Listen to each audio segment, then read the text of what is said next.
Buenas noches. Es un gusto poder estar en este tercer encuentro, en esta tercera sesión que tenemos. Eh, Estábamos esperando también a la reverenda María, pero dice que está en espera, pero no hay en este momento sala de espera, sino que entran directamente a la sala.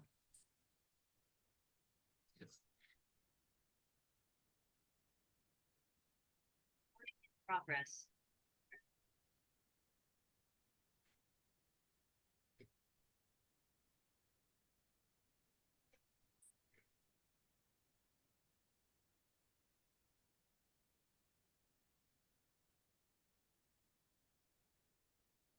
Bien. Sí, entonces, comencemos con esta tercera sesión eh, que está titulada Experiencia, la cuerda de tres hilos. Así se titula esta sesión del día de hoy. Dan nos ha hecho saber que esos tres hilos son la ortodoxia, la ortopraxis y la ortopatía. Ya vamos un poco a conocer o a profundizar un poco en estos tres hilos de esa sola cuerda. En esta sesión, damos nuevamente la bienvenida al reverendo doctor Dan González Ortega. Lo hemos presentado en las sesiones anteriores, pero por si alguien está conectándose por primera vez o está viendo la grabación, hablar un poco de Dan, es saber que fue rector de la Comunidad Teológica de México, pastor de la Comunión Mexicana de Iglesias Reformadas y Presbiterianas, y actualmente profesor en teología en varias instituciones de América Latina. Es coordinador de estrategias de misión hispana latina en el presbiterio de Milwaukee, en Estados Unidos, como evangelista del presbiterio y pastor misionero de la parroquia San José, en Beloit, Wisconsin. Funge como secretario ejecutivo de la Comunidad de Educación Teológica Ecuménica Latinoamericana, CETELA, y secretario permanente del Foro de Educación Teológica Ecuménica Latinoamericana y Caribeña. Actualmente es director continental de Justicia y Comunión de la Alianza de Iglesias Presbiterianas y Reformadas de América Latina. Así que nuevamente, bienvenido, Dan, que aparte de toda eh, este, esta importante eh, biografía o este importante currículo que tiene Dan, es un amigo de la Iglesia Presbiteriana de Venezuela, es un compañero de misión y es un maestro. Realmente lo hemos comprobado en las sesiones anteriores. Así que, maestro Dan, bienvenido a esta tercera sesión y estamos en tus manos para deleitarnos por tercera vez. Bueno, pues el deleite es mío, así es que vamos a darle sabor a esto, porque acuérdense que sabor y saber van de la mano, ¿no? Entonces, no podemos saber sin ponerle sabor, sobre todo quienes venimos de la Vía Yala y quienes tenemos como raíz la lengua latina, sabemos que sabor y saber vienen de la misma raíz, así es que nosotros y nosotras aprendemos, sabemos sabiendo. Y quiero hoy compartirles, para abrir boca, esta canción que nos viene desde México, de nuestra fantástica red Crearte. Si ven un fondo azul, ¿verdad? Y unas vainas de trigo. Sí. Ok, escuchemos.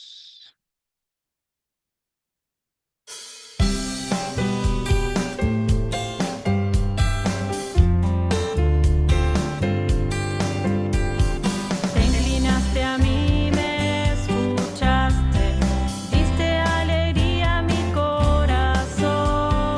Pronto te alojaste en mí, Jesús toma tu lugar. Viento recio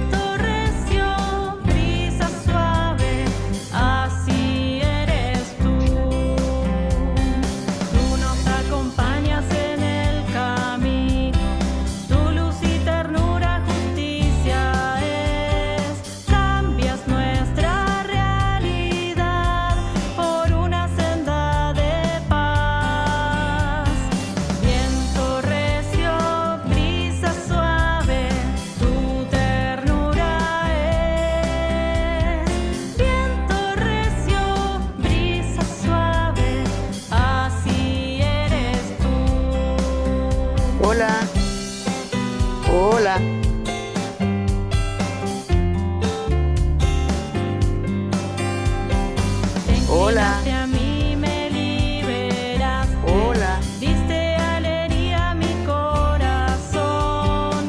Eres bienvenido aquí. Jesús, toma tu lugar. Viento recio, brisa suave, tu ternura es. Viento recio, brisa suave, así eres tú. Así eres tú. Así eres tú.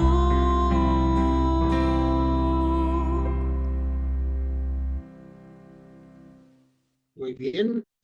Esta canción que se llama Brisa Suave, que es de nuestros colegas Marisol Arriaga y David Chávez, ahí en México. Ella, Ana Bautista Menonita, el pentecostal, así que, y definitivamente,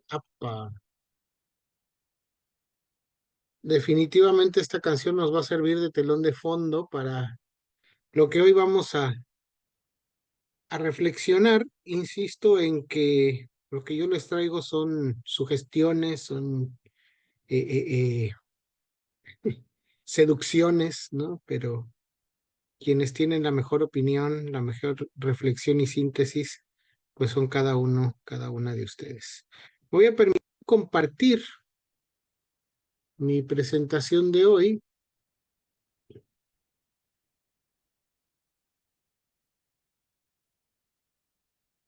La Reforma Protestante, proceso constante de actualización, es nuestro tema general para este mes de la Reforma, estas 4 sesiones que hemos preparado. Y en la primera hablamos sobre la Biblia, hablamos de su lugar como fundamento de la tradición protestante, evangélica. Luego hablamos la semana pasada sobre la tarea magisterial o el magisterio, reconociendo que existe magisterio en nuestra tradición, sobre todo cuando evocamos la figura de nuestros líderes y lideresas en la fe, y que nos remiten de alguna manera a esas afirmaciones teológicas que frecuentemente son para nosotros la inspiración en nuestra vida de fe, y vemos cómo la tradición magisterial acompañó la vida de la Reforma desde sus orígenes, y estamos de alguna forma comprometidos y comprometidas también a reconocer esos ministerios, esas vocaciones de enseñanza. Hoy quiero hablar de esta tercer parte de este proceso de actualización que para mí es fundamental, la experiencia. Pero a la experiencia le hemos puesto apellido. Allí saludándonos Menos Simons, Lutero y Juan Calvino en un hipotético brindis de reforma, vemos que la experiencia es una cuerda de 3 hilos, donde convergen la ortodoxia, la ortopraxis y la ortopatía. No se asusten de los terminajos teológicos, lo que pasa es que es para darle sabor al caldo, porque si no luego la Iglesia Presbiteriana de Venezuela no nos vuelve a invitar. Entonces tenemos que sacarnos las palabras domingueras para hacer creer que tenemos cosas interesantes que decir. Entonces, vamos a hablar de la experiencia como una cuerda de 3 hilos, pero ante todo, antes que nada, mejor dicho, ¿qué significa experiencia en teología? ¿A alguien de las presentes y los presentes se le ocurre cómo definir experiencia en nuestra vida del quehacer teológico? Acuérdense que las tradiciones emanadas de la Reforma, tenemos precisamente una vocación de pensamiento teológico muy profundo. Eulogio, adelante. Buenas noches, mi hermano, que Dios los bendiga. Bueno, para mí lo de la experiencia es lo vivido, lo experimentado, el camino que ya hemos andado. Ese es nuestro bagaje de experiencia en la teología, en la vida familiar, en la vida de la iglesia. Para mí es eso, en pocas palabras. Gracias. Muy bien, Eulogio. Perfecto. ¿Alguien más?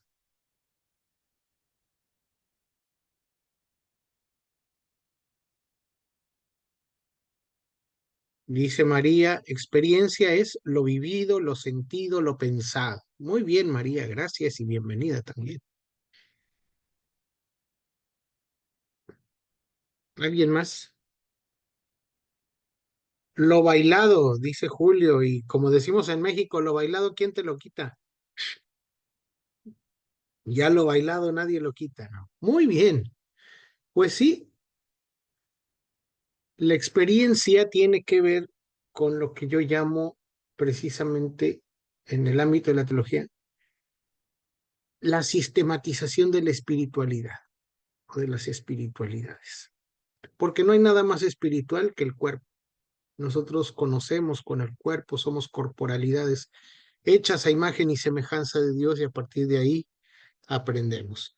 Pero un teólogo llamado Paul Runyon, en su teología de la cuerda de 3 hilos, porque ese concepto no es mío, es de Paul Runyon, enfatiza la importancia de la experiencia como un elemento crucial para una fe cristiana completa y equilibrada. Esta teología de la cuerda de 3 hilos, representada por la metáfora precisamente de una cuerda que está trenzada, evoca cada uno de esos cordones que se va tejiendo como ortodoxia, la creencia correcta, la ortopraxis, la práctica correcta, y la ortopatía, el correcto sentimiento. Y busca integrar la experiencia vivida con la doctrina y la acción. Así es que vamos por partes. Ajá. Y vamos retejiendo esta cuerda, este cordón, jalando del primer hilo, la ortodoxia. Ortodoxia es una palabra que proviene del griego. Así, ortodoxia. Y se compone de 2 palabras griegas, a su vez.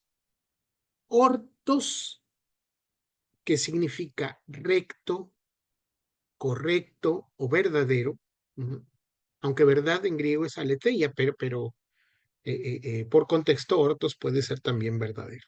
Y la palabra doxa, que significa opinión, literalmente en realidad significa gloria.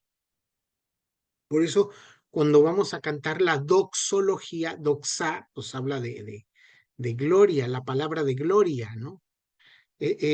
Doxa significa gloria literalmente, pero por contexto puede ser opinión, ¿no? Palabra, algunos traducen de esa manera. Enseñanza también por contexto puede ser. Incluso Disculpa, alabanza. Dan, no sé si tú estás compartiendo algo de la presentación, porque es decir, está compartiendo la portada de el magisterio, pero no sé si es sobre eso lo que te Oh, estás refiriendo o es que no estás no, no, compartiendo el no, no, documento no. correcto. Entonces está mal proyectado. Denme un segundo que corregimos. Cuando sea así, díganme inmediatamente porque si no, permítanme entonces. Ahí que ven. Ahora sí, la ortodoxia. Ah, Sí, con ahora sí razón no está nos bien. entendíamos. Perfecto. Entonces ahí están las 2 palabras con las cuales en realidad no se perdieron nada porque antes de esto lo único que dije es que la ortodoxia venía de la palabra griega ortodoxia y se compone de 2 palabras, ortos, recto, doxa, opinión o enseñanza. ¿De acuerdo? Bien. Por lo tanto, la palabra ortodoxia literalmente significa opinión correcta o doctrina recta o correcta enseñanza. En el contexto religioso se refiere a la adhesión, las creencias y las prácticas consideradas correctas y verdaderas por una determinada comunidad. La relación entre la ortodoxia, o sea, la correcta doctrina, la correcta enseñanza, y la tradición en la teología protestante es compleja y ha sido objeto de debate a lo largo de la historia, sobre todo del protestantismo. ¿Por qué? Porque, otra vez, pasa lo mismo o algo muy semejante de lo que sucede con el magisterio. A veces muchos protestantes y muchas protestantes creemos que no tenemos tradición, porque como afirmamos la sola escritura, decimos, eso se quedó en Roma, esos son terminajos romanos, pero no es cierto. La verdad es que evocamos a la tradición protestante, algunos la tradición luterana más específicamente, otras y otros específicamente la tradición calviniana, ¿no? Etcétera, etcétera. La tradición de reforma radical, la tradición menonita en particular, etcétera, etcétera. Es decir, sí existe, pero es objeto de debate. En general, protestantes afirmamos la sola escritura como la fuente última de autoridad en materia de fe y práctica. Eso significa que la Biblia es la norma por la cual toda tradición y doctrina, esto significa que la Biblia es la norma por la cual se juzga toda tradición y doctrina. Sin embargo, eso no significa que los protestantes rechacemos completamente la tradición. Y aquí es donde entra este concepto de ortodoxia. Para el mundo protestante, la ortodoxia se refiere a la interpretación adecuada de la escritura a la luz de la tradición cristiana en general y, como ya dijimos, a la tradición confesional en particular. Es decir, se valora la tradición de la iglesia primitiva, la de padres y madres de la iglesia, sí, no solo los padres de la iglesia, también las madres de la iglesia. Los concilios y credos ecuménicos, acuérdense que hasta Nicea afirmamos junto con las iglesias de Occidente y también de Oriente, aunque un conceptito por ahí que se llama filioque causó problemas en las iglesias de Oriente, pero hasta ahí podemos afirmar los concilios ecuménicos y por lo tanto los credos ecuménicos, que son 3. Ahorita voy a hacer un examen. Así como los documentos teológicos emanados de la tradición protestante que sistematizan la fe. Por ejemplo, la institución a la religión cristiana de Juan Calvino, el comentario de la carta a los romanos de Lutero, etcétera, etcétera. Sin embargo, esta tradición siempre está sujeta a la autoridad del escrito. Digamos que si existe tradición, está sujeta a la escritura. Y aquí es donde quiero empezar un examen, a ver cómo andamos, ¿no? No va a ser para reprobar. Los exámenes no son para reprobar a nadie. Los exámenes son para afirmar el conocimiento. Y de lo que más uno aprende es precisamente de los errores que uno saca en los exámenes, no de los aciertos. Así, bueno. ¿Ustedes recuerdan cuáles son? No les voy a preguntar por los concilios, voy a preguntar sobre los símbolos, así llamados también credos. ¿Ustedes recuerdan cuáles son los 3 credos ecuménicos que afirmamos prácticamente en todas las iglesias, desde el oriente hasta el occidente. Algunos incluso los usamos en la liturgia. El niceno, el credo niceno. Sandra Salazar dice el de Nicea y el de los apóstoles. Muy bien. Falta uno. ¿Y cuál es el otro? Ándele. Ay, Dios, estamos raspados. Ándele.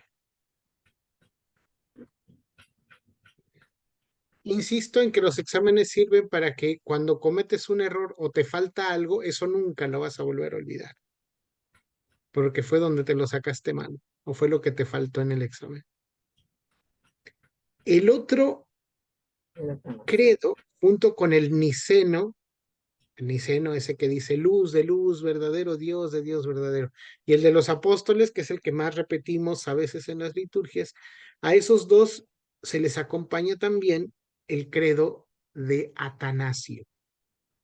El credo de Atanasio es también uno de los credos ecuménicos y son los tres que afirmamos en todas las iglesias cristianas, porque llegamos hasta Nicea.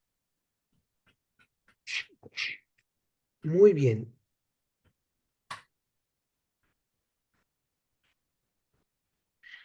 Pueden darme, todavía no termino el examen, pueden darme nombres de algunos padres de la iglesia.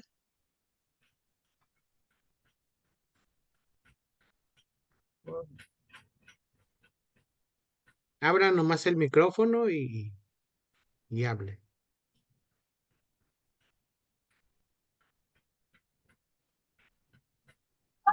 Justino,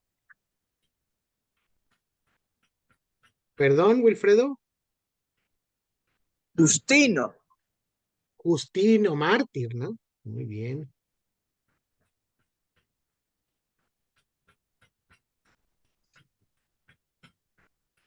Ya dijiste el nombre, ¿te acuerdas más o menos quién fue Justino? No, no es necesario, no lleguemos hasta allá, no pasa nada. no, solo el nombre y que fue mártir, pero de verdad no. Okay. ¿Alguien recuerda a otro padre de la iglesia? Ambrosio, Jerónimo. Ambrosio, Jerónimo, Jerónimo de Estridón, ¿no? Que fue el traductor de la Biblia. Ay,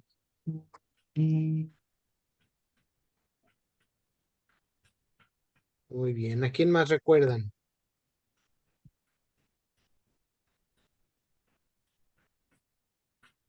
Podemos citar. Miren, el credo de, Atanasio. Atanasio. ¿cómo lo oiga? De Atanasio. Atanasio de Alejandría, que ocupó un lugar muy importante porque acuérdense que él fue el que defendió a toda costa la divinidad de Jesucristo contra el arrianismo. Por poco y éramos arrianos, ¿eh? Sí.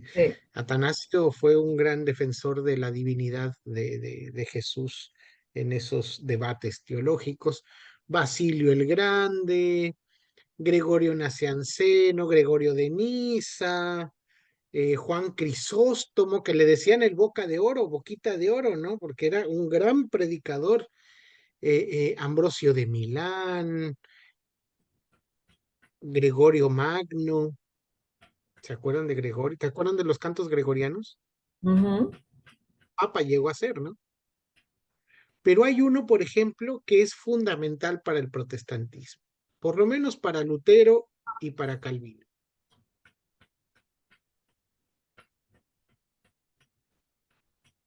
¿Recuerdan quién? San Agustín. Que oraba, Dios, hazme casto, pero no ahora.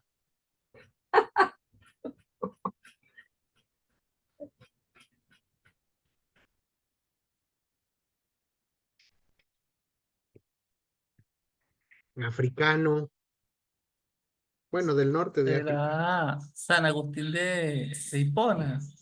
San Agustín Agustín de de Hipona. Hipona. Exactamente. Pero tenemos otros muchos que han sido muy interesantes. Hablamos de ellos en la primera sesión, me parece. Por ejemplo, Tertuliano, Orígenes, Ireneo de León. Bueno, ahí tenemos nombres, ¿no? Que sería muy interesante rescatar sus enseñanzas. A veces solo tenemos presente, por ejemplo, Agustín de Hipona, aunque ni sabemos que estamos afirmando las doctrinas de Agustín de Hipona, pero por ejemplo, cuando hablamos de pecado, tradicionalmente en lugar de evocar la Biblia, evocamos el concepto de pecado de Agustín de Hipona, sobre todo cuando todavía algún trasnochado por ahí habla del pecado original, ¿no? Que eso no lo menciona la Biblia jamás. Esto es un concepto de Agustín de Hipona. Eh, bien, habría que rescatar a otros padres y sus enseñanzas dentro de nuestra tradición. Rescatar, por ejemplo, a Ireneo de León sería fantástico. Ese es un tipo que tiene todos mis respetos. Ajá. Fíjense él cómo explicaba, por ejemplo, la Trinidad. Me encanta su forma de eh, eh, ilustrar la Trinidad. Él dice que la Trinidad, ajá, se puede explicar como si Dios Padre fuera la cabeza de un cuerpo, el Hijo fuera la mano derecha y el Espíritu la mano izquierda.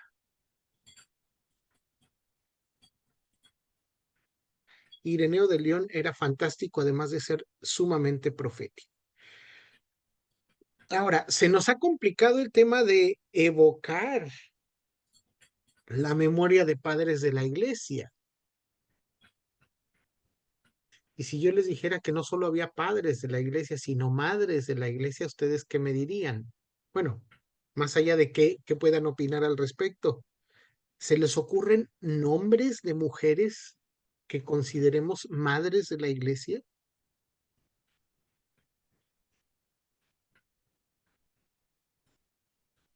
María Magdalena o María de Ujú. Magdala. Así es.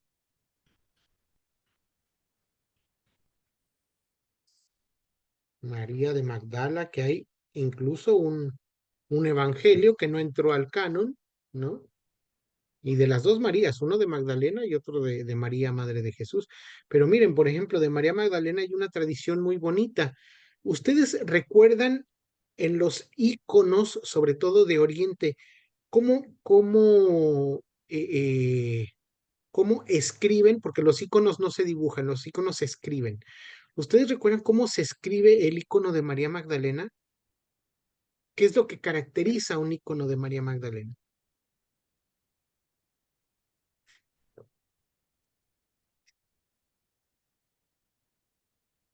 Está así, miren.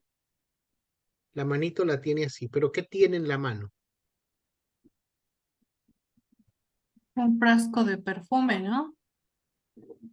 No,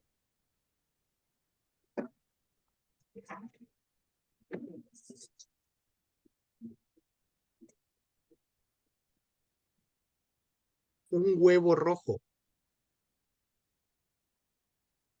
¿Nunca han visto un icono de Magdalena? Tiene un huevo rojo en su mano. ¿Por qué? La tradición dice que cuando ella estaba evangelizando, llegó a donde un gobernante, ujú, y después de instruirle en las enseñanzas de Jesús, llegó el momento de hablarle sobre la resurrección.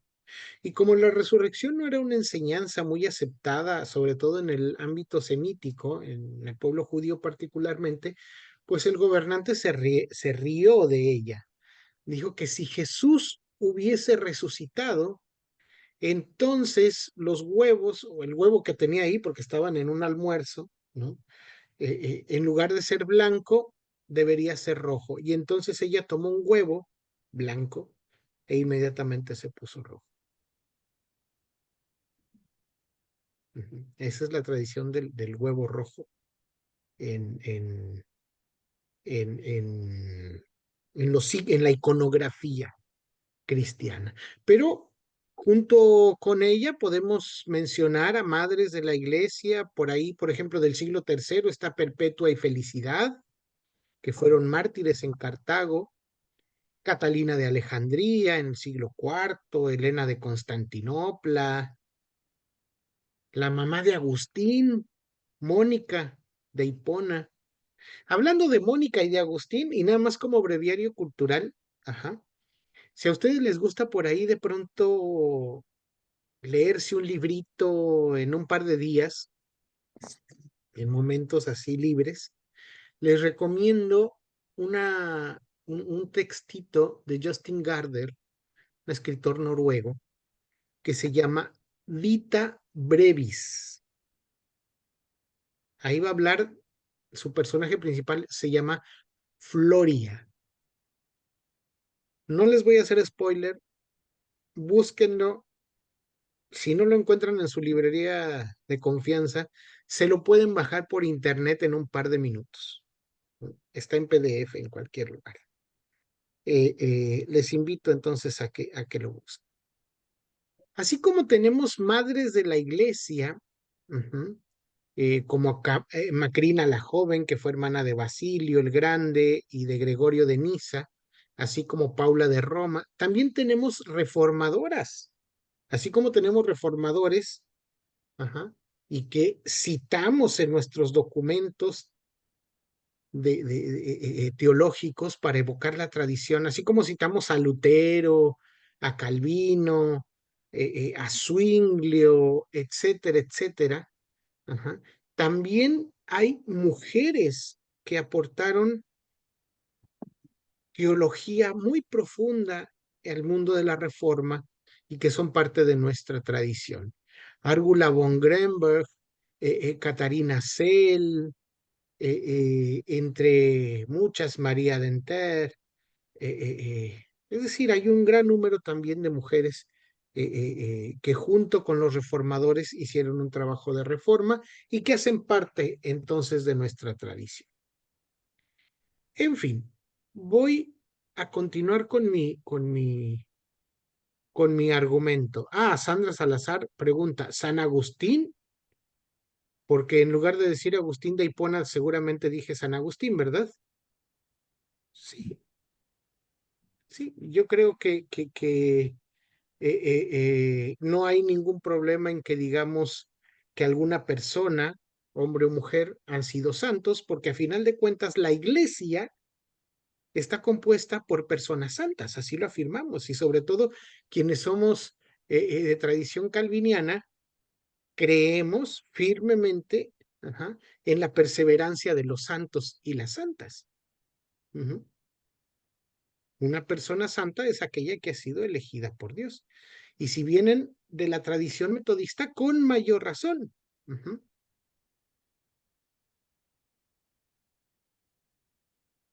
Eso, gracias, Sandra.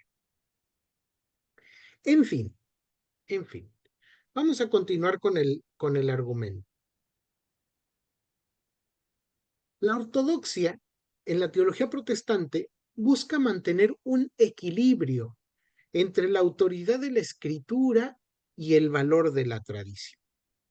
La tradición se ve como una herramienta útil para interpretar la Biblia, pero nunca como una fuente de autoridad en sí misma. Es decir, la tradición, en nuestra tradición, está supeditada a la escritura. O por lo menos eso decimos.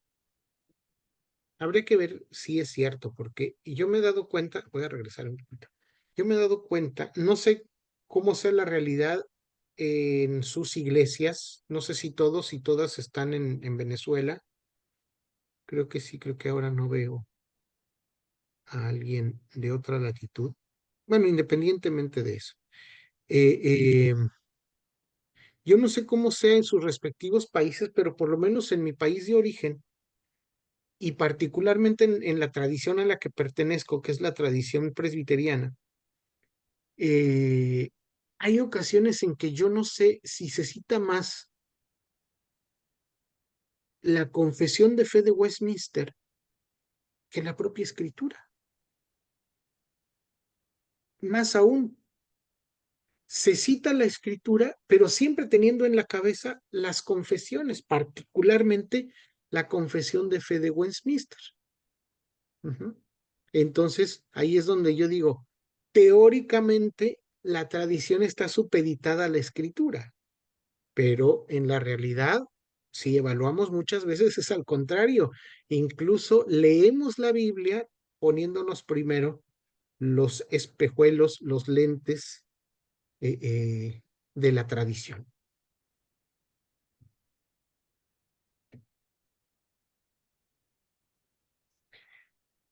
Las iglesias de trasfondo reformado, para no llamarlo tradición reformada, se han distinguido a través de su historia por su entrañable apego a la tarea confesional. Es esto que les estoy diciendo. En su celo protestante por distinguirse como comunidades apegadas a la lectura bíblica y poner por manifiesto explícito la supremacía de Dios en cada uno de los actos de la vida humana, estas iglesias han hecho propia la herencia de aquella antigua tradición bíblica de proclamar abierta y públicamente los principios básicos de su fe en medio de la realidad que les impele. La tradición protestante en general, pero la tradición reformada en particular, es una iglesia confesante. No estoy hablando en este momento de la iglesia confesante de Alemania, que fue un movimiento particular en la hora del Tercer Reich alemán. Me estoy refiriendo pues a que la iglesia protestante en general y reformada en particular ha retomado, o más bien, siempre ha incluido dentro de su práctica la tarea confesional, de articular, sistematizar su fe a través de documentos, lo cual es una tarea y casi que una herencia bastante importante. Yo creo que gran parte de la teología sistemática en general debe agradecerle a la tradición reformada ese celo por escribir lo que se cree. Me parece una práctica bastante valiosa, porque no solo se fijan las enseñanzas o las doctrinas, aquellas que se aceptan, sino que además brinda la oportunidad de confesar, como decíamos la clase pasada, de confesar en contexto. Es decir, de ubicar lo que creemos según el marco referencial del momento histórico en el cual hablemos. Juan Calvino, cuando escribe La institución a la religión cristiana, originalmente ese texto es una carta. ¿Ustedes tienen un ejemplar de la institución a la religión cristiana? ¿Quién Yo sí lo sí, tiene? A ver, alza la manito. yo tengo uno. Ok, la tienen. Ahora pregunto, ¿la han leído? Yo por O mejor, partes. Yo por ¿la partes. estudian?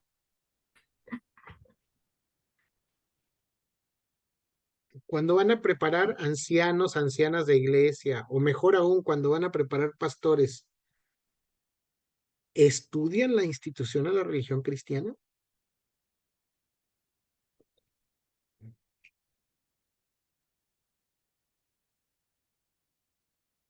La institución es una carta. Y yo les preguntaba si tenían un ejemplar porque sería muy interesante que incluso lo buscaran y vieran cuáles son las primeras palabras de la institución. Las primeras palabras de la institución no están dirigidas a la iglesia. Es una dedicatoria. Y esa dedicatoria es, fíjense, al cristianísimo rey de Francia. Ese que mató hugonotes, ¿eh? O sea, ese que mató calvinistas. porque la intención de los institutos o de la institución originalmente era que Calvino quería demostrarle al rey su ortodoxia. Ujú. Es decir, que sus enseñanzas eran correctas, que no había herejía en ello. Ujú. Así es que lo que surgió como una carta después se convirtió en un texto de 4 volúmenes. Sí, son 4 volúmenes los que componen la institución a la religión cristiana. ¿Qué responde a su contexto? Calvino escribiendo al rey de Francia, ¿no? Para convertirse en un interlocutor válido. Quiere diálogo. No lo encuentra, pero lo busca. Igual, si revisáramos, no sé, la primera y segunda confesión helvética, que también es calviniana, ¿no? O que también son, porque son dos momentos, es decir, la confesión de lo que hoy es Suiza, ¿no? O si revisáramos los cánones de Dort, el calvinismo holandés, ¿no? Con sus 5 principios fundamentales del calvinismo, ¿no? Estos llamados 5 puntos calvinistas. Incluso si revisáramos la confesión de fe de Westminster, nos íbamos a encontrar con la manera como se confiesa la fe en Inglaterra, ¿no? O sea, curiosísima, ¿no? O sea, el calvinismo en medio de la Iglesia de Inglaterra, cuando hace parte de ese sistema. Interesantísimo revisar el contexto en el cual emerge la confesión de fe de Westminster. Y que hay que comprender esas afirmaciones teológicas, esas enseñanzas doctrinales en su propio contexto. Sería medio arbitrario querer simple y llanamente seguir enseñando esos documentos en nuestro presente sin la mediación interpretativa, sin la mediación hermenéutica, ajá, de la comprensión del texto en su contexto. O sea, no podemos saltar de la Europa del siglo XVI o XVIII en Inglaterra a América Latina en el Caribe, en pleno siglo XXI, en medio de una circunstancia de bloqueo, etcétera, etcétera. No, así más. Por eso, la tradición reformada confiesa según su propio contexto y realidad. En ese ejercicio tenemos ejemplos muy claros, como la que ahora sí evoco, la iglesia confesante en medio del sistema nazi en Alemania, negándose a afirmar, junto con los cristianos alemanes, que el Tercer Reich y particularmente Hitler tenía un llamamiento divino, ¿no? Karl Barth y todos los demás miembros de la iglesia confesante crean la confesión de Barmen y en ella pues empiezan, o más bien expresan claramente su creencia y su afirmación de Dios como el único Señor. ¿Me están escuchando? Perdón, ¿me están escuchando? Sí, Sí, sí. sí, chao. Sí, escuchamos. Sentí que me había perdido. Bueno, la confesión de Barmen es eso, a principios o la primera mitad del siglo XX. Ajá. Tenemos ejemplos más contemporáneos, como puede ser la confesión de fe de la Iglesia de Cuba, o una pequeña declaración de fe de la Iglesia Presbiteriana de los Estados Unidos, del 67. Pero más cercano a nosotros está la confesión de Acra, que no solo fue un ejercicio local, sino que tuvo dimensiones globales. La confesión de Acra fue un documento elaborado, revisado y aprobado por todas las iglesias que compusieron en su momento la Alianza Reformada Mundial y que después nos tornamos en la comunión de iglesias reformadas, ¿no? De las cuales la Iglesia Presbiteriana de Venezuela hace parte. La Confesión de Acra, entonces, es uno de los últimos ejemplos de procesos de confesión que intentan tomar muy en serio la fe en razón de su contexto. Como su nombre lo dice, este fue un documento signado en Accra, Ghana, y fue un documento del año 2004, el cual se ha seguido revisando, se ha seguido estudiando, y que yo espero se siga transmitiendo en nuestras iglesias, reproduciendo, ¿no? Porque es un ejercicio muy interesante de cómo confesar desde la perspectiva económica. Así pues, continuamos con el argumento. Podemos entonces decir que la ortodoxia, esta primera cuerda de los tres, este primer hilo de la cuerda, es una tarea confesional testimonial. Es decir, valoramos la tradición como eso, una tarea confesional testimonial. Ahora, jalemos el segundo hilo de esta cuerda, y ese segundo hilo es la ortopraxis. Este neologismo se forma de la misma manera que ortodoxia, combinando raíces griegas. Y estas dos raíces son ortos, es la misma que ortodoxia y que ortopatía, y praxis, que significa acción, conducta, práctica. ¿A qué nos referimos con la ortopraxis? Literalmente, ortopraxis significa práctica correcta o la acción correcta. Y se refiere a la importancia de vivir de acuerdo con las creencias que se profesan, es decir, la coherencia entre la fe y las acciones. Visto esto desde una perspectiva protestante, tenemos que decir desde el principio que cualquier acción la entendemos como resultado de la fe.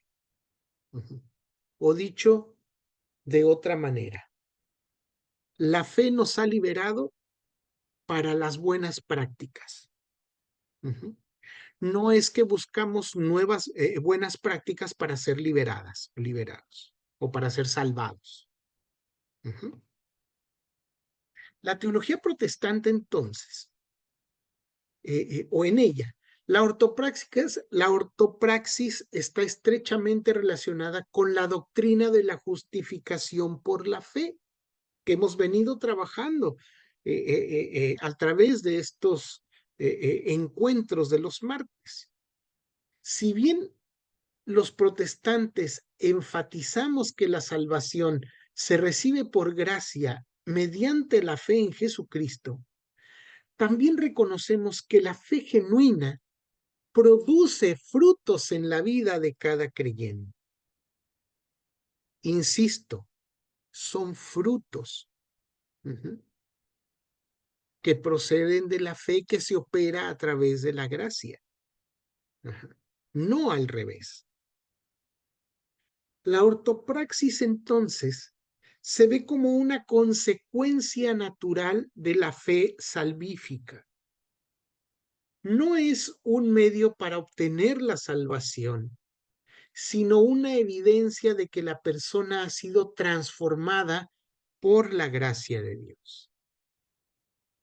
Así pues, la ortopraxis se centra en la importancia de una vida ética y moral, reflejando el amor a Dios y al prójimo en las acciones cotidianas.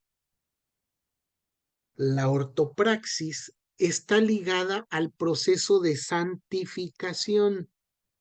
Entiéndanlo como lo entiendan. Si es en la perspectiva calviniana, reformada, incluso luterana, es el camino sistemático de santificación, ¿no? Evoco los 5 puntos calvinistas, ¿no? La perseverancia de los santos y las santas, ¿no? O desde una perspectiva más arminiana, ese camino que nos lleva a la santidad.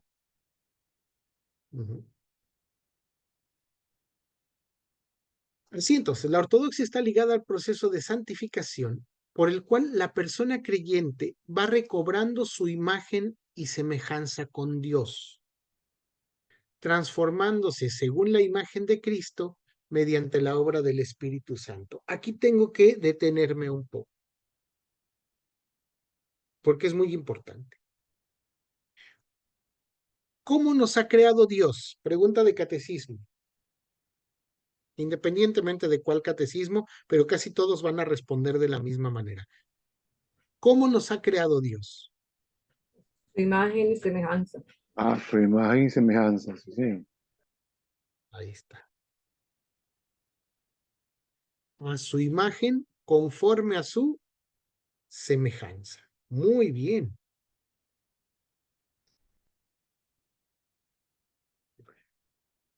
Como evocación de la tradición han respondido perfecto. Ahora, ¿qué significa eso? ¿Qué significa ser imagen y semejanza de Dios? O haber sido creados a imagen y semejanza de Dios.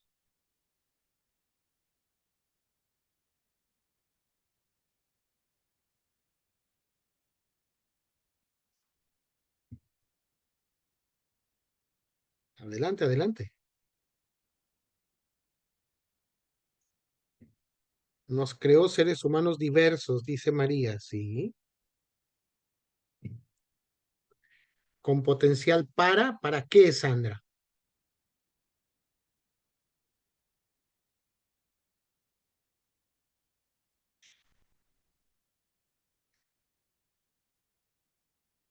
Yo creí que al haber mucho calvinista por acá, me iban a recetar los dones comunicables. Qué bueno que no lo hicieron, porque eso es muy árido para mí. Los libros de Moisés, nuestra naturaleza es divina, dice Verla. Sí, precisamente vamos hacia allá. En los libros de Moisés, o sea, en la Torá, particularmente en la tradición del Deuteronomio, se define de forma muy concreta, porque el pensamiento semítico es muy concreto, no es especulativo como el pensamiento griego. Pensamiento semítico es muy concreto, eso tiene que ver con el concepto de Hemet, verdad, que no es la aletheia griega, esa que nos dice que hay dos mundos, uno que es de ideas, otro que es de materia, y entonces la materia es una realidad que desvirtúa lo verdadero, que son ideas, lo verdadero solo puede ser una idea, entonces cada cosa que vemos y palpamos y experimentamos no es verdad, sino que hay que buscar la verdad detrás de lo que experimentamos. Muy especulativo el pensamiento griego. El pensamiento semítico es mucho más concreto. Hemet, verdad. Y la verdad acontece. La verdad tiene que ser un hecho. Entonces, en esa concreción del pensamiento semítico, el libro del Deuteronomio particularmente, pero la Torá en general, define muy claramente qué es lo que se entiende como Dios, el Dios de Israel, aquel cuyo nombre no se puede tomar en vano. Dios es todo justicia y todo misericordia o todo amor.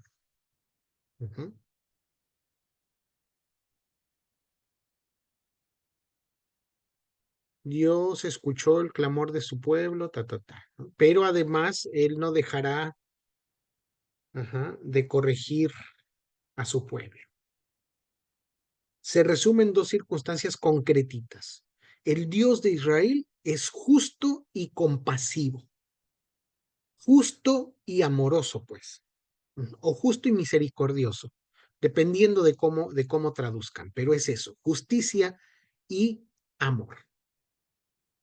Ahora, cuando Dios crea al ser humano, lo hace con esa capacidad, así de simple y concreto, con la capacidad para la justicia y el amor.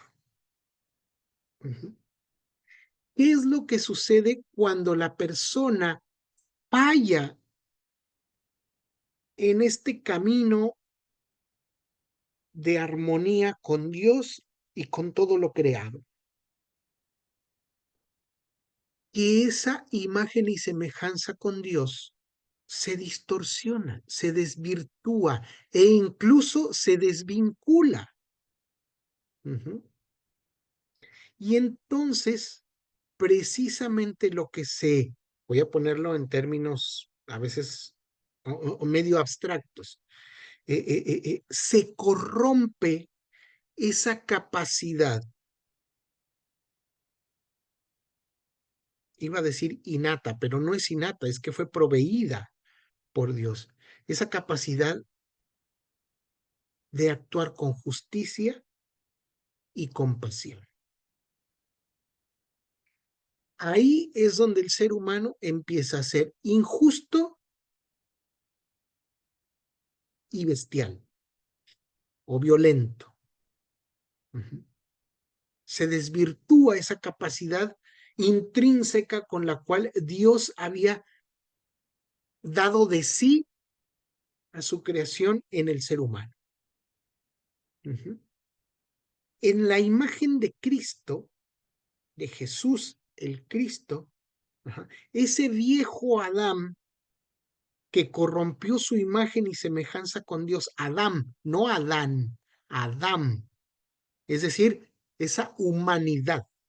Adán significa humanidad, es un plural. Ese viejo Adán que rompe con la imagen y semejanza de Dios,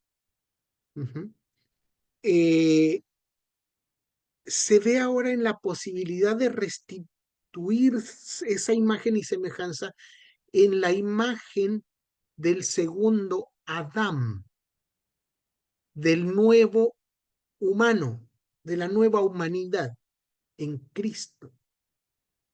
Porque Cristo representa la posibilidad de reconstituirnos como imagen y semejanza de Dios, es decir, de volver al principio justicia, misericordia. Hasta acá. ¿Caminamos juntos? ¿Me siguen? Mejor aún, ¿estoy siendo claro? Sí. Así es que bueno, cuando les vuelvan a recetar los 10 mandamientos, que dicho sea de paso, ya no estamos bajo la ley, sino bajo la gracia, pero cuando les vuelvan a recetar los 10 mandamientos y que les digan, es que no tendrás imagen ni ninguna semejanza de cosa que esté arriba en el cielo o abajo en la tierra, no estén pensando en las imágenes de iglesia, ni siquiera en los santos de estampita. Yo con eso no quiero motivar a la idolatría, ¿no? Pero la latría es otra cosa. Cuando el texto, otra vez deuteronómico, habla sobre no hacernos, bueno, en este caso en el Éxodo, no hacernos imagen y semejanza de cosa que esté arriba o abajo, etcétera, se refiere a aquello que quiere hacerle competencia a Dios.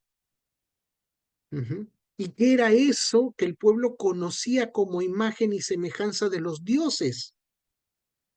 Faraón. En la antigüedad, el único que era imagen y semejanza de Dios era Faraón. Y esa es la diferencia con el pueblo de Israel, que toma esta tradición conocida para decir, no, no es Faraón la imagen y semejanza de Dios, porque en realidad los dioses del panteón egipcio están hechos a imagen y semejanza del Faraón. son egoístas, son violentos, son traicioneros, son, decimos en México, berrinchudos, ¿no? Es el pueblo oprimido, liberado en Egipto, el que es imagen y semejanza de Dios. Porque Dios es justo y misericordioso. Entonces el ser humano tiende a reconstituir esa imagen y semejanza de Dios, convirtiéndose a la justicia y a la misericordia. Entonces, no tendrás dioses ajenos, no atarás imagen ni ninguna semejanza de lo que esté arriba o abajo. No tiene una actitud iconoclasta. No aquí, por lo menos, ¿no? Ya si vemos la reforma de Josías en el Antiguo Testamento, esa es otra historia. Ahí sí, la tradición teológica es bien iconoclasta, pero acá no.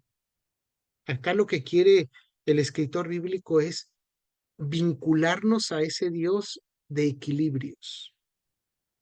Ahora sí, la ortopraxis está ligada a ese proceso de santificación que nos devuelve a la imagen y semejanza de Dios, transformándonos de acuerdo al ejemplo de Cristo a través de su Espíritu. La ortopraxis es un testimonio visible de la fe cristiana, mostrando al mundo el poder transformador del Evangelio. La ortopraxis se expresa en el servicio a Dios y a las demás personas, buscando el bien común y la justicia. Y aquí es a donde entramos, o más bien, aquí es donde tenemos que entrarle a un concepto bien importante: diaconía, que hemos traducido como servicio. Este es un concepto clave para entender el significado de ortopraxis.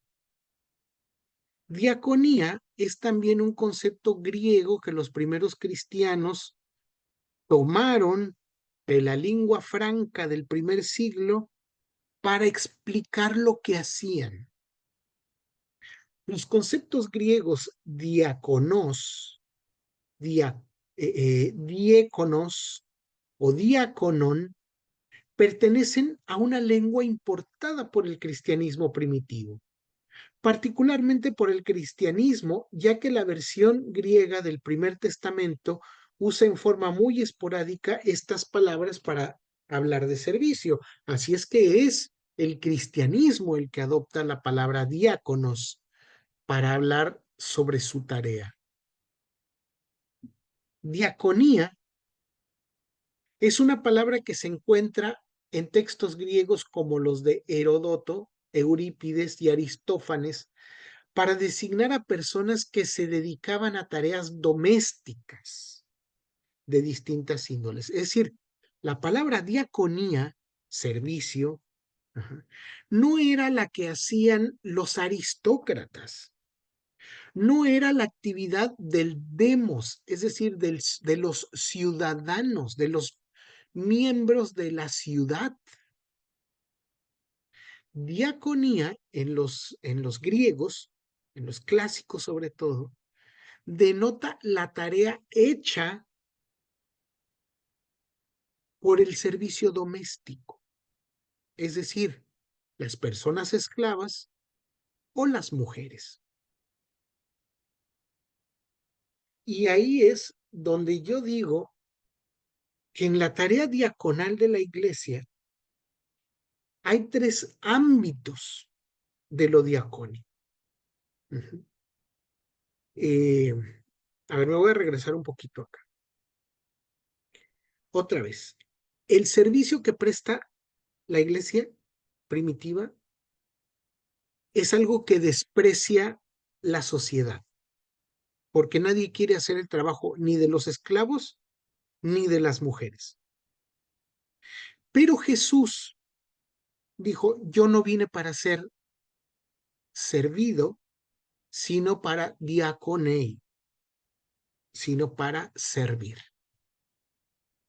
Y la palabra que usa el Evangelio respecto de lo que Jesús dice que vino a hacer y a hacer es esta tarea doméstica, despreciable. La tarea que no era del demos ciudadano, sino la tarea que estaba reservada para el laos. Laos significa vómito, literalmente. Ujú. Pero Laos es el pueblo no reconocido con ciudadanía. Ujú. Y el pueblo cristiano del primer siglo se define a sí mismo como Laos, no como demos. Ujú. En sentido estricto, entonces, lo que propone el cristianismo no es una democracia, sino una laocracia. El servicio de la gente desechada, como el vómito que se desecha de uno, ¿no? La gente desechada y desechable. Esa es la gente cristiana del primer siglo. Ujú. Esa es la tarea que quieren hacer, servicio a los demás. Un servicio con una prestancia tal que es como la del esclavo o la mujer. En ese sentido, Jesús dignifica el trabajo doméstico. Ujú. Insisto, aquí es donde yo digo que la tarea diaconal tiene tres ámbitos. Primero, como actitud vital. El ser humano creyente en el cristianismo está llamado a la tarea diacónica. Aquellos que no éramos pueblo, ahora somos pueblo. Sí, pero no somos demos, somos laos. Y si Jesús mismo no vino para ser servido, sino para servir, el texto de la semana pasada, si siguen el leccionario, instruía precisamente en ese sentido. Ujú. El que quiera ser el primero entre ustedes, que sirva a las otras personas. Ujú. Haga diaconía. Entonces, el primer ámbito de la diaconía es personal. Ajá. Que tiene que ver con sentido de vida de cada persona transformada. ¿En qué? En alguien proveedor de actos de justicia y misericordia. Es decir, en alguien que ha tenido un vuelco a su imagen y semejanza de Dios y ha vuelto a su sentido de vida. ¿Cuál era ese sentido de vida? Cuidar y labrar la tierra, dice Génesis. Ujú. Además, reconocemos que el segundo ámbito de la tarea diaconal es un ministerio de animación intraeclesial, ese del cual habla el libro de los Hechos, ¿no? Ese que cuando se tenían que servir las mesas, ¿no? Pues se eligen a ciertas personas para que animen la vida de la iglesia. Ujú.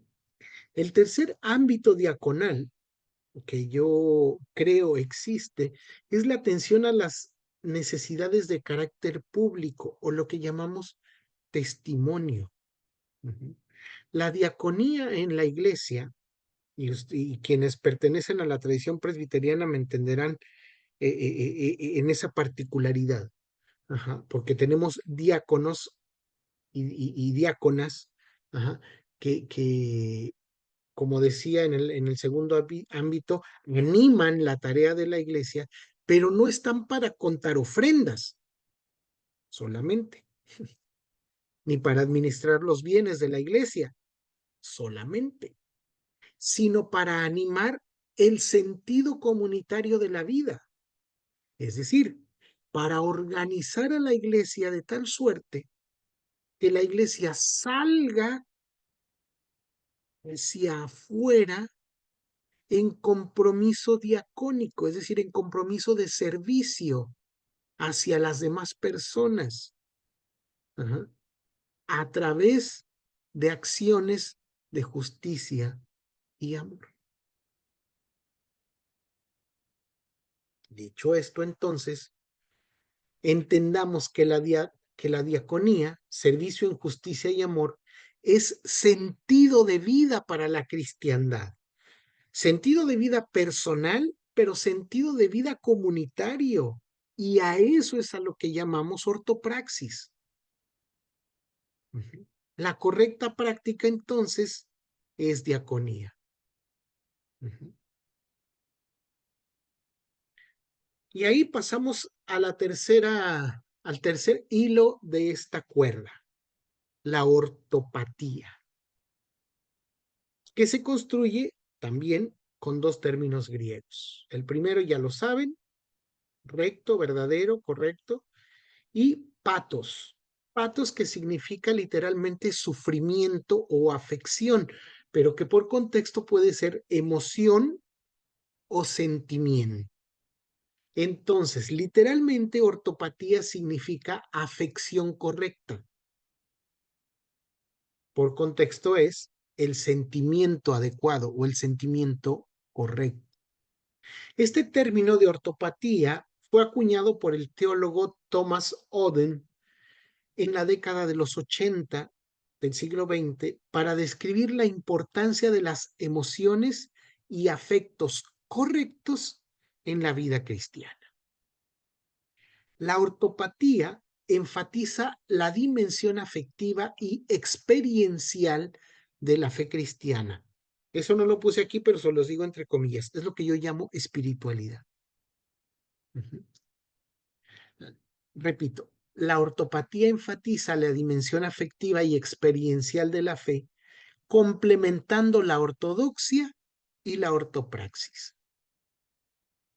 La teología protestante en ella se reconoce la importancia de una experiencia vinculante con Dios, una experiencia que tiene que ser, al igual que la diaconía como tarea, personal, o sea, individual, pero también comunitaria.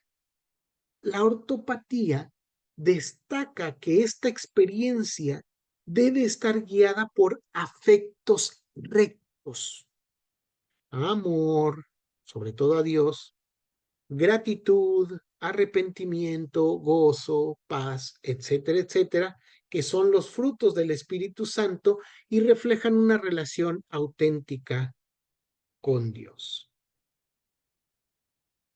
Ahora, en ese sentido, voy a regresar, como refleja una relación auténtica con Dios, porque son fruto del Espíritu Santo, la ortopatía está íntimamente ligada a la obra de la Ruaj divina. Cito la palabra hebrea, pero espero que todos sepamos su significado. Pregunto, ¿alguien no sabe? Y esto no es malo, ¿eh? ¿Alguien no sabe lo que significa la palabra Ruaj? Yo no sé qué significa. Ruaj es lo que en el Antiguo Testamento habla del espíritu, o se traduce como espíritu. Y es lo que hemos entendido como Espíritu de Dios, Espíritu Santo, que en el griego del Nuevo Testamento fue traducido como neuma, pero la palabra original es ruaj, y fíjense qué curioso, es una palabra femenina. Entonces no es el Espíritu de Dios, es la ruaj de la divinidad. Después pasó al griego, que es neutro. O sea, no es ni masculino ni femenino, neuma.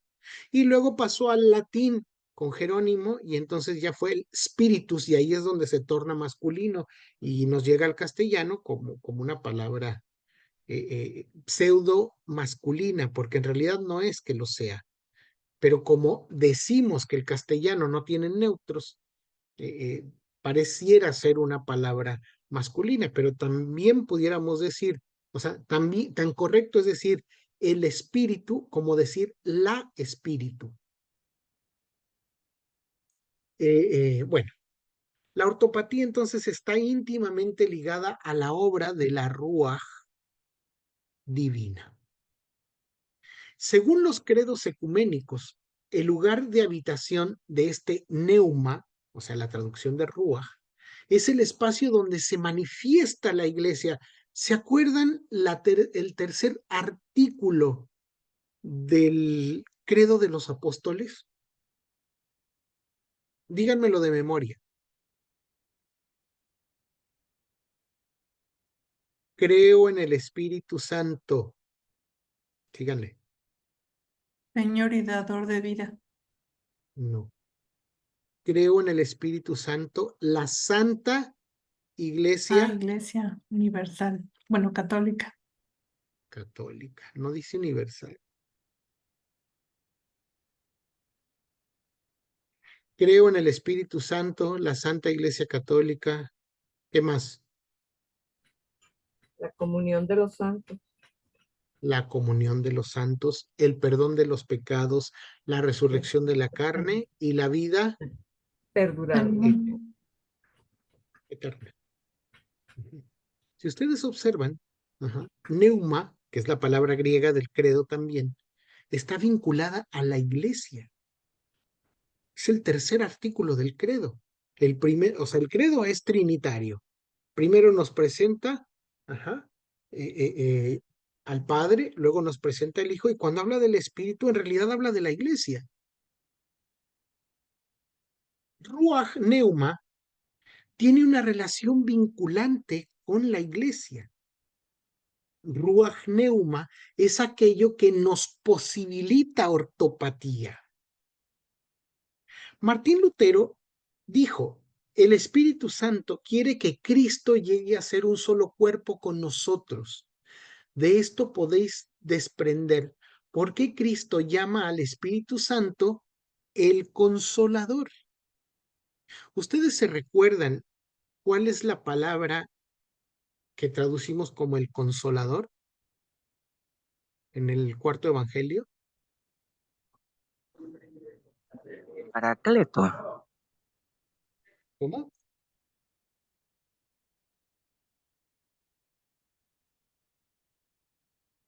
¿Se acuerdan?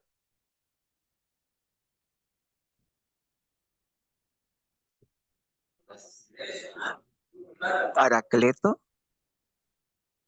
Así es.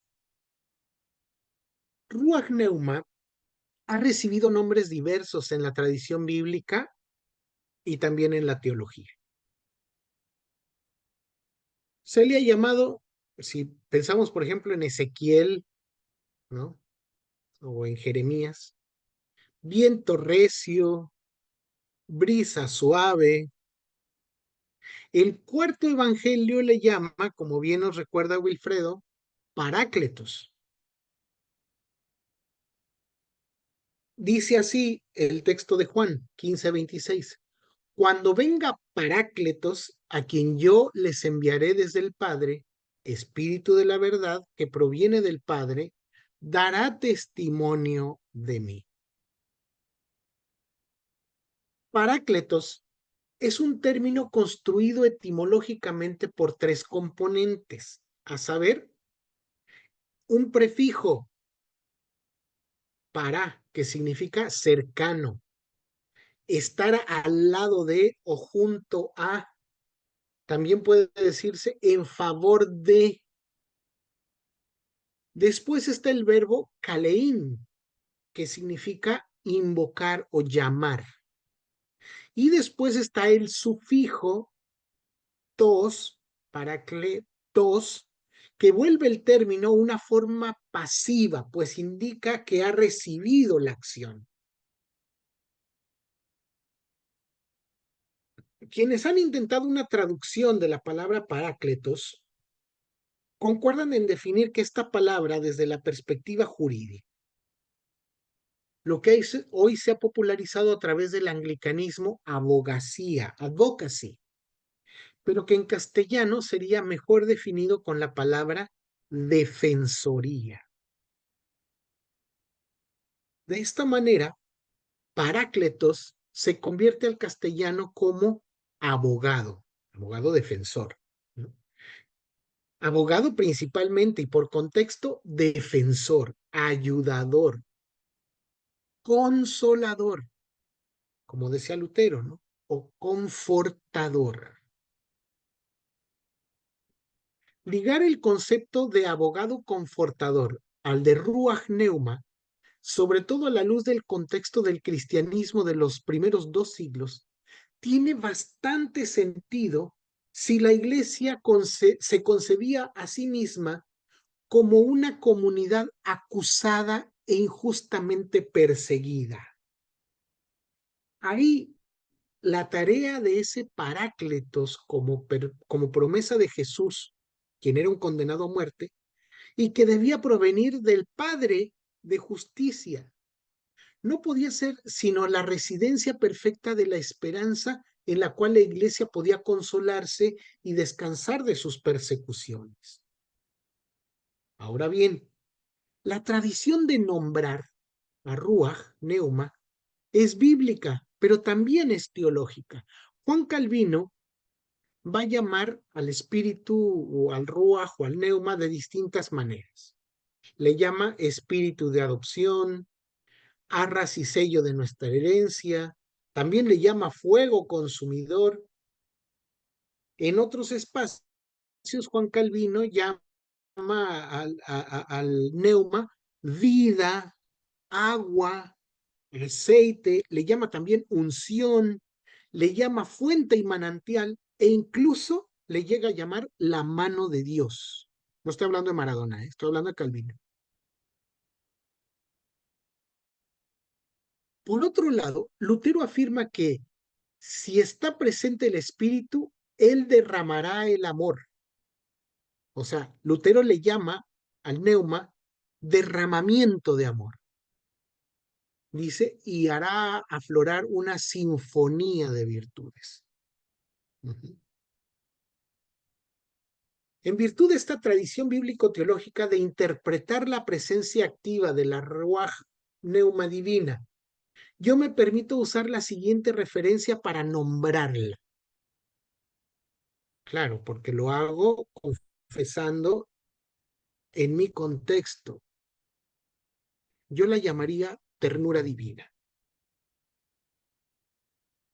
La ternura resulta una de las formas divinas de estar en el mundo con toda esa presencia revolucionariamente transformadora.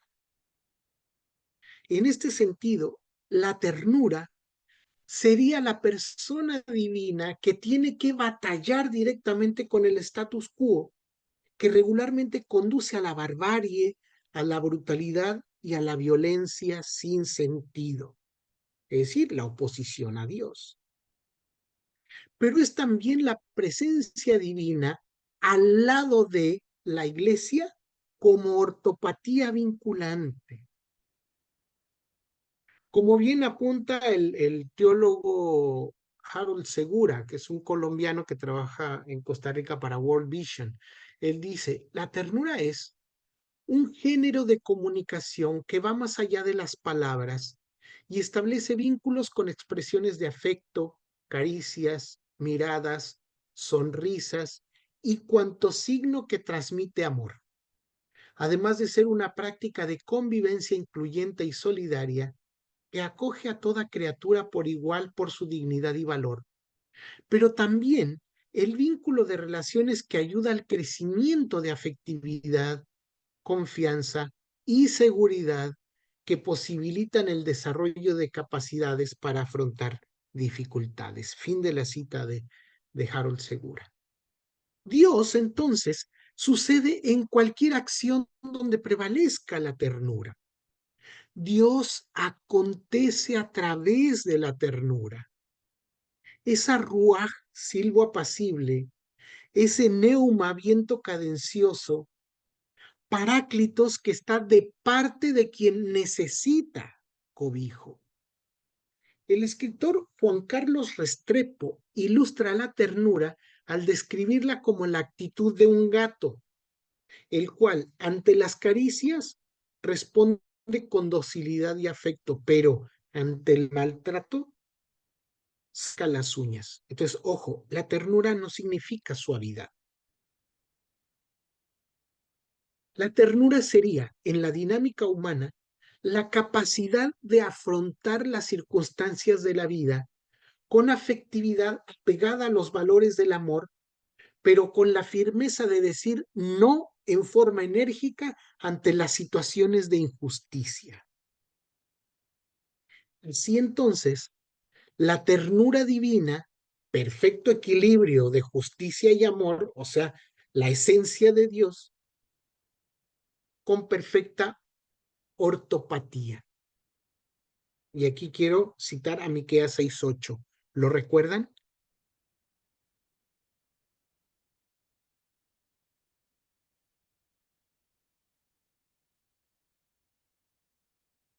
Un texto profético maravilloso,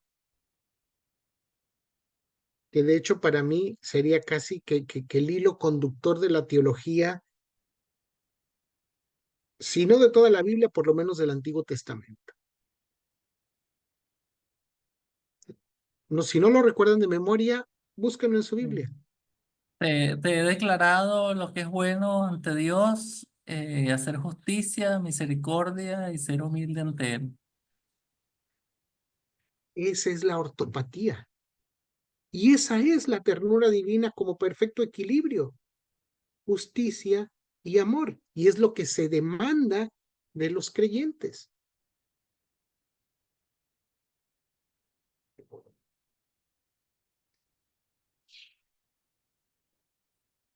Como en cualquier caso, todo discurso, incluso sobre la ternura, está siempre expuesto a la ambigüedad, a su privatización e incluso a su heretización, o sea, a su juicio y condenación. Así es que no hay problema si quieren quemarme en leña verde, no sería la primera vez.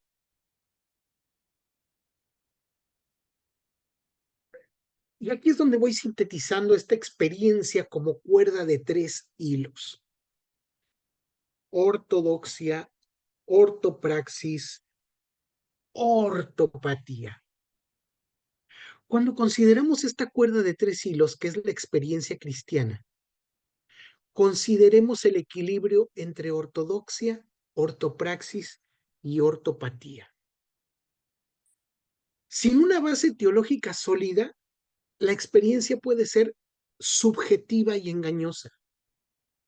Sin una práctica coherente con la fe, la experiencia puede ser superficial y efímera.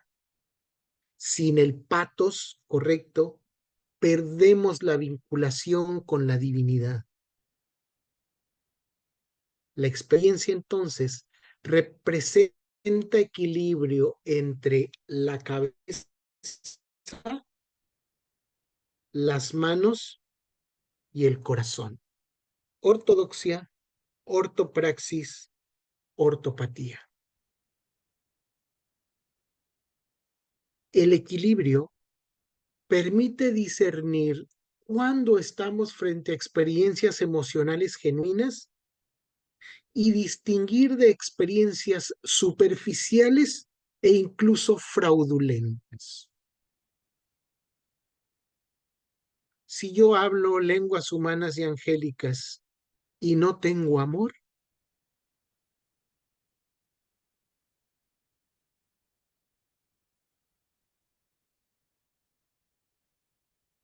hoy me apuré para poder tener preguntas y respuestas, porque si no, me sigo, yo me apasiono y sigo y sigo. Ahora sí quiero verles las caras, porque si no, luego no les veo en toda la sesión.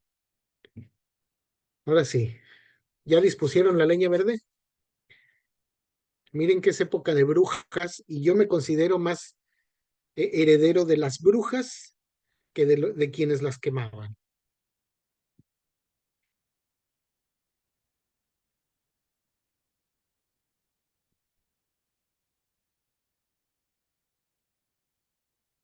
Dudas, preguntas, chismes, comentarios, herejías, lamentaciones, desgarramientos de vestiduras o antorchas encendidas. Un comentario. De verdad, primera vez que oigo la expresión esta de ortopatía, ¿no? Comencé en el Evangelio hace como 50 años, entonces uno oía el tema de la ortodoxia, ¿verdad? Luego cuando, digamos, llego a la iglesia presbiteriana, comienzo a oír lo de ortopraxis, ¿no? Y ahora se añade esto de de la ortopatía. Me parece interesantísimo esa trilogía, por hablar de alguna manera, ¿no? Que tiene que ver con la fe. Gracias, Wilfredo. Por cierto que desde el otro día, veo ahí foto con Runimar, saludos para ella. Ah, con todo gusto.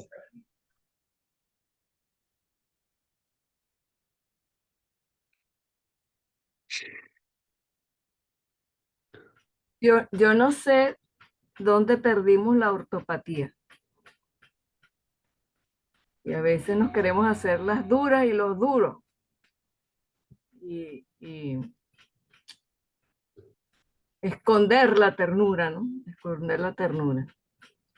Gracias por recordarnos ese tercer hilo, porque en las situaciones cotidianas a veces somos como que muy rectos, exigentes, otras veces queremos ser muy pragmáticos, pero nos olvidamos de esa parte de la pasión y de la emoción que tiene tanta importancia en la vida de cada uno y todos los días. Claro.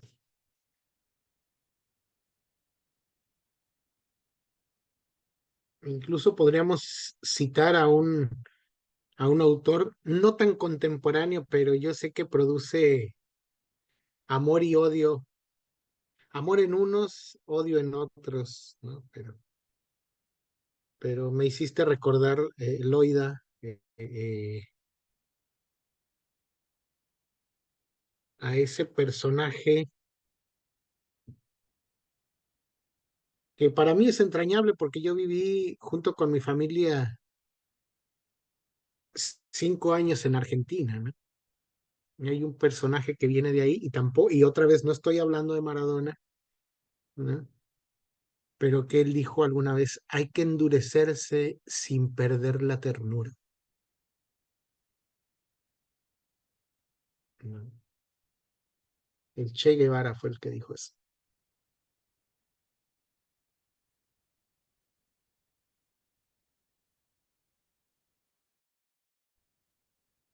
Muy bien. ¿Alguien más?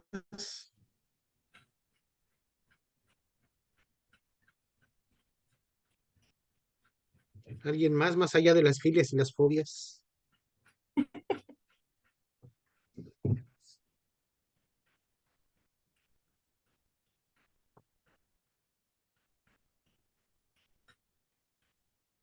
También cuando tú hablabas del equilibrio entre la escritura y la tradición subordinada a la escritura, en la parte en lo que es la ortodoxia, yo creo que también hemos interpretado mal ese concepto, porque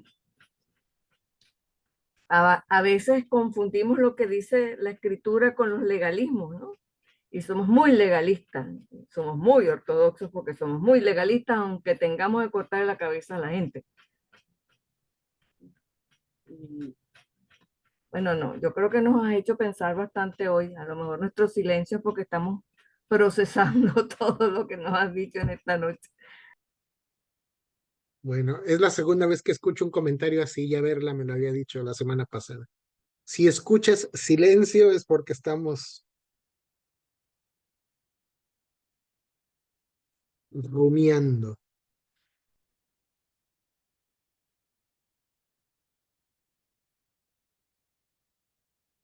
Bien, ¿quién más?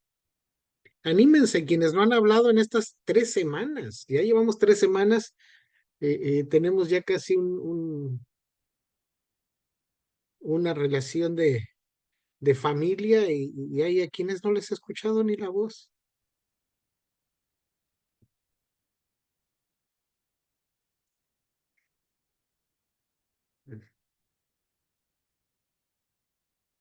O bueno, aunque sé leerles la letra, ¿no?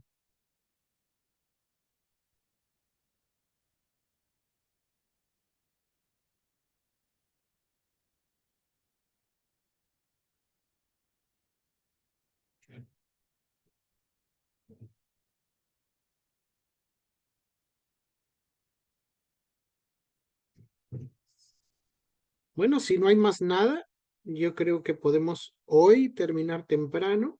Miren que ya hasta me apuré para rápido, así les doy chance de que saquen, pero si no hay nada para sacar, pues está bien. Marías dice, cada noche nos dejas con tormentas cerebrales. Bueno, ojalá. Y ojalá no sea yo, sino que sea esa brisa suave que en nosotros se pueda tornar viento recio, ¿no?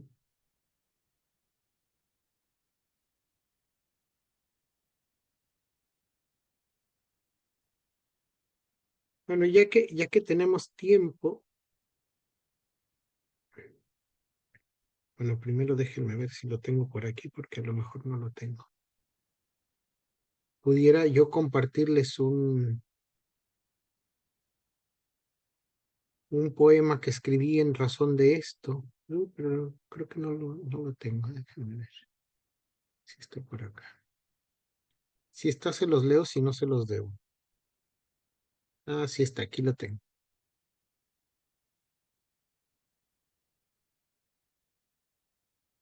Para que también se lo lleven rumiando. Este poema lo titulé Te bautizo ternura. Y no estabas en el choque de las placas tectónicas, tampoco en la voracidad consumidora del volcán. Fuiste en cambio silbo apacible, brisa refrescante para desértico y alucinante corazón.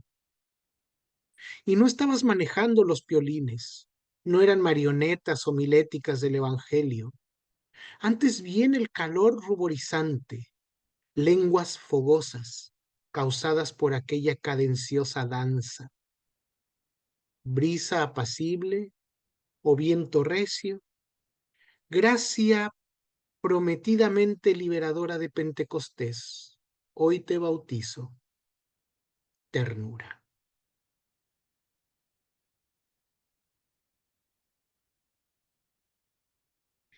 Así es que muy buenas noches. Les paso, Julio, también la presentación de hoy para que la puedan distribuir. Si quieres, te la paso ahora mismo para que se las puedas compartir, porque si no también me olvido y así la gente puede acceder al material. Dame un segundo Gracias. Muchas y de gracias, una Dan, vez por tu palabra inspiradora y retadora, palabra que nos desafía. Gracias por compartir también tu poesía, ¿no? Que no conocía esos dotes poéticos de Dan, pero que también es palabra ardiente, ¿no? Palabra ardiente y tierna. Así que muchas gracias por este encuentro de hoy. Y quedamos pendientes con un encuentro que será la próxima semana, igualmente el próximo martes a la misma hora, a las 7 Venezuela, y se titulará La razón, epistemologías, sabidurías y sentipensares. Así que desde ya quedamos todas invitados a este encuentro también de cierre de este ciclo de conferencias. Que después de eso vamos a extrañar a Dan, así que aprovechemos este último momento por ahora, ¿no? Por estos ciclos, por este ciclo de conferencias. Por ahí nos prometió un quinto. Ah, bueno. Sí, quieren que les comente cuál es la propuesta y por ahí digo, no sé si a lo mejor esté yo adelantándome, pero bueno, lo platicamos con Verla, entonces yo espero que eso sea así. La propuesta eh, es que después de estas 4 sesiones podamos tener una quinta, pensando en la posibilidad de que la Iglesia Presbiteriana de Venezuela en particular pudiera construir un espacio, tal vez un programa educativo, ¿no? Que considere estos aportes epistemológicos de estas 4 sesiones. Entonces, la quinta sesión sería precisamente ayudarles a sentipensar, que bueno, ya dentro de 8 días hablaremos un poco de esto, a sentipensar un proyecto así, que les colabore en esta posibilidad de hacer formación teológica considerando estos vértices que hemos querido aportar. Entonces, metodológicamente funcionaría así la quinta sesión. Llévenselo rumiando también para ver si esto funciona. No sé si Verla quiere decir algo al respecto. Sí, es que me oyen, Sí, sí me oyen. Perdona, Dan, es que estoy con una fiebre muy alta en este momento. Por eso estoy aquí tapadita. Lo que yo quería decir, quizás antes de lo que tú mencionas como el proyecto, es que, bueno, por una parte, yo he estado en un silencio muy activo, en una escucha muy activa. Y creo que muchas y muchos de quienes aquí estamos en esa misma posición de silencio activo, de escucha activa, que al fin y al cabo es lo primero que Dios quiere de nosotros, una escucha. Y yo pensaba, escuchándote ahora en esta tercera conferencia, la primera yo me sentí muy sacudida por lo que creo que es un gran desafío. Y ese gran desafío de aquella primera conferencia a mí me sigue martillando la cabeza, no ha dejado de martillarme, porque creo que tenemos mucha responsabilidad en esto. Y es cómo estamos leyendo la escritura. Creo que en esa primera conferencia tú nos desafiabas a pensar en esa pregunta. ¿Cómo es que estamos leyendo la escritura? Creo que eso fue un brillante desafío de aquella primera conferencia. Y oyendo la segunda y la tercera ahora, creo que el otro desafío tiene que ver con eso que solemos repetir, de que somos un pueblo con mentalidad teológica. Pero entonces, pues, habría que desempolvar esa frase trillada. Y las frases muy trilladas a veces corren el riesgo de empolvarse, de llenarse de polvo y nada más de ser un buen recuerdo. Y creo que con esta conferencia y la segunda también nos traes el desafío de cómo cultivar esa mentalidad teológica, porque escritura sin mentalidad teológica y mentalidad teológica sin escritura, pues no caminan. Así es que yo te agradezco en lo personal, en lo institucional, que estés en este espacio y nos hayas recordado que tenemos que repensar y resignificar cómo es que leemos la escritura, cómo es que la vamos a leer en este tiempo. Y lo otro es eso, cómo cultivar esa mentalidad teológica y que yo hoy no le diría esa mentalidad teológica porque estoy empeñada en estos últimos años en creer fervientemente en que no somos mente solamente. Así es que cultivar esa mentalidad y ese sentir teológico que nos dé las herramientas para poder responder a la pregunta ¿cómo vamos a leer la escritura? Esto creo que son dos grandes desafíos que tú nos traes en estas 3 conferencias. Gracias, Dan. No, hombre, con todo gusto.